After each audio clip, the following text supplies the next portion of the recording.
है everyone, this is Sameer here. Welcome back to another interesting video. So guys, मेरे पास जो बहुत ज़्यादा मैसेज आ रहे थे कि भैया डीएसए के बारे में बताओ। डीएसए प्रोग्रामिंग लैंग्वेज है, programming language DSA programming language को कैसे सीख सकते हैं। तो इस वीडियो में मैं बताने वाला हूँ कि क्या डीएसए होता है। बहुत सिंपल लैंग्वेज में बताने जा रहा हूँ। तो डीएसए का मतलब होता है डेटा स्ट्रक्चर एंड एल्गोरिथम। ठीक है, समझ गए? चलो वीडियो खत्म, बाय। ओके। नहीं नहीं नहीं, ऐसा कुछ नहीं है। अभी तो वीडियो स्टार्ट किया है मैंने, तो बहुत सिंपल लैंग्वेज में समझ रहे होंगे डीएसए होता क्या है। तो गाइज, अगर मेरी बात मान के आप डीएसए सीखते हो तो आपको किस तरीके से बेनिफिट पहुंच सकता है उसके बारे में बात करेंगे। और आपने एक बार डीएसए सीख ली ना, तो मार्केट में आप बहुत तगड़ा पैकेज उठा सकते हो। जितना आप सोच रहे हो उससे भी ज़्यादा उठा सकते हो।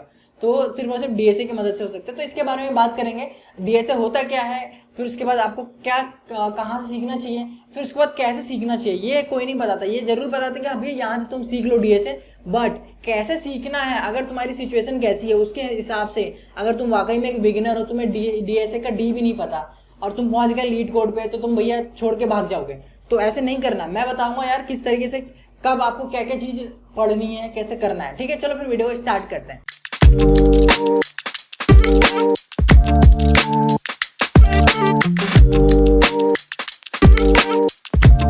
तो भाई सबसे पहले बात करते हैं डीएसए। ये जो तीन वर्ड है ना, तीन वर्ड, इनका मतलब क्या है समझते हैं। तो देखो, डीएस का मतलब ये अलग है और ए थोड़ा अलग है। ठीक है, तो डीएस का मतलब होता है डेटा स्ट्रक्चर और ए का मतलब होता है एल्गोरिथम। तो डेटा स्ट्रक्चर होता क्या, आप इसके बारे में समझो। तो डेटा स्ट्रक्चर को समझाने के लिए एक एग्जांपल दूंगा, बहुत पॉपुलर, जैसा हम लोग करते रहते हैं यंगस्टर। क्या अपन घर पे जाते हैं, कपड़े से निकाल के रूम में फेंक देते हैं। तो अगर मान के चलो एक रूम में मैं कपड़े निकाल के ऐसे फेंक देता हूँ, तो वो रूम, सपोज करो कि वो रूम भर जाएगा एक टाइम पे, और जो कपड़े होंगे ना उसमें मैं ज़्यादा कपड़े भी नहीं वो कर पाऊंगा, रख पाऊंगा। अगर मैं उसको तय लगा के रखता हूँ, सीक्वेंस में अच्छे से रखता हूँ बढ़िया तरीके से, तो मैं उस रूम में कपड़े ज़्यादा रख पाऊंगा। और अगर मुझे कोई भी कपड़ा चाहिए होगा तो मुझे पता चलेगा कि हाँ ये इस रॉ में है या फिर ये यहाँ पर है, मतलब उसको जल्दी मैं निकाल लूँगा। अगर मैं कपड़े ऐसे ही रख दूँ, 100 मान चलो 100 कपड़े हैं, तो मैं इनको ऐसे ही रख दूँ, तो ऐसे वो बिल्कुल कंजर्ट हो जाएगा। और मुझे अगर एक डेटा उसमें से चाहिए होगा, एक कपड़ा चाहिए होगा बेसिकली, तो मुझे बहुत मेहनत करनी पड़ेगी। अगर वही चीज़ सीक्वेंस में मैं कपड़े को रख रहा हूँ रूम के अंदर, अगर मुझे एक कपड़ा चाहिए उसमें 100 कपड़ों में से, तो मैं आराम से उसे निकालूंगा, वो सीक्वेंस में है। तो बात समझ रहे हो ना? ये एग्जाम्पल समझ में आ रहा है ना? डेटा स्ट्रक्चर का मैं ये एग्जाम्पल दिया था मैंने। तो डेटा स्ट्रक्चर है क्या, कि डेटा स्ट्रक्चर बेसिकली हम अपने मेमोरी के अंदर किस तरीके से डेटा को स्ट्रक्चर के थ्रू रख सकते हैं। मतलब कि हम अपने डेटा को स्ट्रक्चर वाइज रखें, सीक्वेंस वाइज रखें, इसको हम डेटा स्ट्रक्चर बोलते हैं। तो बेसिकली यही डेटा स्ट्रक्चर होता है। जहाँ हम सॉफ्टवेयर में प्रोग्राम लिखते हैं तो उसमें अपन को डेटा स्ट्रक्चर यूज़ करना चाहिए। तो डेटा स्ट्रक्चर यूज़ करोगे तो जो आपका मेमोरी है वो कम कंज्यूम होगा, आपका डेटा मेमोरी को कम कम कंज्यूम करेगा, बिकॉज क्योंकि वो जो है डेटा वो सीक्वेंस में रहेगा। और अगर आप डेटा स्ट्रक्चर यूज़ नहीं कर रहे हो तो फिर जो आपका डेटा है वो सीक्वेंस में नहीं रहेगा, तो मेमोरी ज़्यादा कंज्यूम करेगा। तो यार आप जानते हो कि प्रोग्राम में हमें मेमोरी का कितना ज़्यादा ध्यान रखना पड़ता है आईटी फील्ड में। तो इस चीज़ का ध्यान रखो। तो आई होप यार गाइस कि आपको डेटा स्ट्रक्चर समझ में आया हो, कि डेटा को किस तरीके से सीक्वेंस में रखना, फॉर्मेट में रखना, एक सीक्वेंस फॉर्मेट में आप कह सकते हो कि रखना, सीक्वेंस में रखना, उसको अपन डेटा स्ट्रक्चर बोल रहे हैं मेमोरी के अंदर। ठीक है गाइस, मेमोरी के अंदर बोलूँ तो आप उसको समझ सकते हो मेन मेमोरी। मेन मेमोरी मतलब रैम। ठीक है, रैम की बात कर रहे हैं अपन। आई होप समझ में आया हो। तो अब बात करते हैं एल्गोरिथम क्या होता है। डेटा स्ट्रक्चर समझ में आया कि हाँ डेटा को सीक्वेंस में रखना, फॉर्मेट में रखना, डेटा स्ट्रक्चर वो होता है। अब बात करते हैं एल्गोरिथम। तो एल्गोरिथम का समझाने से पहले इसको भी एक एग्जांपल के थ्रू समझते हैं बहुत बढ़िया तरीके से। तो एल्गोरिथम मतलब कि कोई एक प्रॉब्लम है, उस प्रॉब्लम को सॉल्व करने के लिए पर्टिकुलर स्टेप बाय स्टेप उस प्रॉब्लम को सॉल्व करो। स्टेप बाय स्टेप में नहीं समझे? ठीक है, मैं समझा, मैं बता रहा हूँ। मान के चलो कि अभी मुझे यहाँ से मार्केट जाना है, मुझे मार्केट जाना है, तो मैं कैसे जाऊँगा मार्केट? मुझे पहले रास्ता पता होना चाहिए। मैं सीधा जाऊँगा, फिर लेफ्ट टर्न लूँगा, फिर राइट टर्न लूँगा, फिर देन उसके बाद मैं मार्केट में पहुँचूंगा। तो स्टेप समझ रहे हो ना? पहले मुझे क्या करना पड़ेगा? लेफ्ट टर्न लेना है, पहला स्टेप। फिर लेफ्ट टर्न लेने के बाद दूसरा स्टेप के राइट टर्न लेना है। तो राइट टर्न लोगे तब मैं पहुँचूंगा मार्केट में। तो ये क्या स्टेप हो गए? ये पहला स्टेप लेफ्ट लेना है, दूसरा राइट लेना है। तो एक मेरे पास एक प्रॉब्लम है। प्रॉब्लम ये थी कि मुझे मार्केट जाना है। सॉल्यूशन क्या है कि उसको सॉल्यूशन को ना अपन ने स्टेप वाइज डिवाइड कर दिया। पहले स्टेप में बोल दिया कि भैया राइट ले लो, दूसरे स्टेप में बोल दिया लेफ्ट ले लो, और तीसरे स्टेप में तुम मार्केट पहुंच जाओगे और तुम्हारी प्रॉब्लम जो है वो सॉल्व हो गई। तो गाइस समझ में आ रहा हो आई होप कि। और दूसरा एग्जांपल आप कह सकते हो, इसको और इजी करते हैं। मान के चलो कि बहुत पॉपुलर एग्जांपल है जो डॉक्यूमेंटेशन में भी मिलता है, एल्गोरिथम की डेफिनेशन में। अगर आपको एक कप चाय बनाना, तो आपके स्टेप्स क्या रहेंगे? पानी को गर्म करोगे, दूध डालोगे, चीनी डालोगे, चाय पत्ती डालोगे, 4-5 ये स्टेप रहेंगे। तो इन स्टेप्स को अपन बोलते हैं एल्गोरिथम। तो किसी भी प्रॉब्लम को सॉल्व करने के लिए जो आप सॉल्यूशन जो उसका है ना उसको डिवाइड कर देते हो, उसी को एल्गोरिथम बोलते हैं। That's it. तो आई होप गाइस आपको एल्गोरिथम भी समझ में आ गया हो। तो डेटा स्ट्रक्चर एंड एल्गोरिथम, ये तीनों अपन, तीन वर्ड है ना, इनको एक साथ ही बोलते हैं। तो गाइस आई होप कि आपको डेटा स्ट्रक्चर एंड एल्गोरिथम का मतलब समझ में आया हो। बहुत सिंपल तरीके से मैंने ट्राई किया समझाने के लिए। समझ में आया तो वीडियो को लाइक कर दो। अब बात करते हैं इसका बेनिफिट क्या है। चलो भैया मान लिया कि आपकी बात ठीक है, सीख लेते हैं।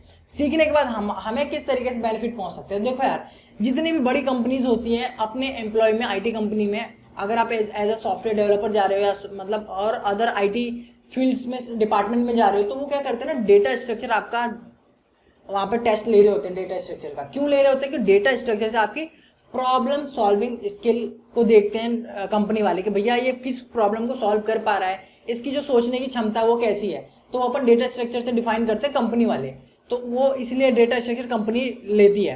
तो अगर आप डेटा स्ट्रक्चर अच्छे से करते हो तो आपको बेनिफिट ये पहुंच सकता है कि बड़ी से बड़ी कंपनी जो है, गूगल, फेसबुक, अमेजॉन, माइक्रोसॉफ्ट, ये सारी कंपनी ना डेटा स्ट्रक्चर का ही खेल होता है। अगर आप इन सब बड़ी कंपनीज में जाना चाहते हो तो आपको डेटा स्ट्रक्चर आना चाहिए। अगर आता है तो आप इनका बोल सकते हो कि बहुत तगड़ा तगड़ा पैकेज आराम से उठा सकते हो।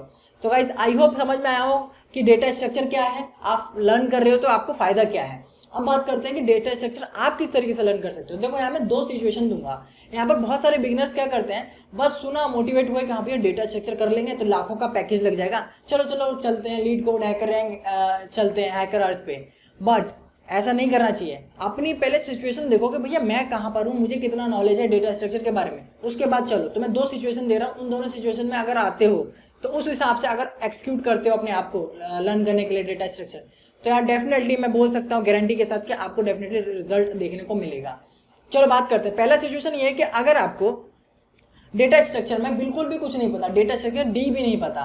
डी बोले तो डेटा स्ट्रक्चर में ये जो कॉन्सेप्ट होता है ना, एरे, लिंक लिस्ट, स्टैक, क्वी, ट्री, ग्राफ, आपको ये भी नहीं पता जो मैंने अभी नाम लिए कि भाई ये होते क्या है। तो आप क्या करोगे पहले स्टेप में कि आप इनको थ्योरेटिकल पार्ट पढ़ो कि एरे किस तरीके से काम करता है, एरे में डेटा किस तरीके से इंसर्ट करते हैं, फिर डिलीट करते हैं, किस तरीके से सर्च करते हैं। तो ये सारी चीज़ें आप सब में करो। जैसे आप करते हो ना, तो फिर आपको पहले स्टेप में क्या था, कहने का मतलब ये कि आपको ना ये जो डेटा स्ट्रक्चर जितने भी कॉन्सेप्ट हैं इनको थ्योरेटिकल समझने की कोशिश करो।